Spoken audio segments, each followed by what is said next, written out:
May tanong ako, Hmm. bakit pag may gusto akong kausapin, ba't hindi ako kinakausap? At least pinapakinggan kita. Buti ka pa, pre. Kasi yung aso namin, naghugas ng plato. Ah, Tapos si mama, bumili ng chicharon. aw, At bumili rin siya ng electric pan para maluto niya yung barbecue.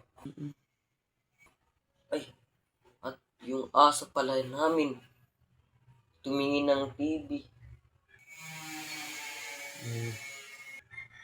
Ba't hindi na siya nakakalakad?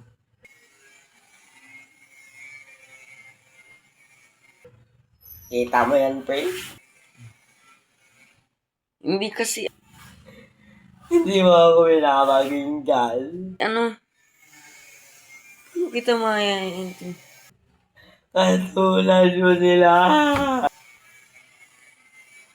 Sorry, pre, sorry. Ah!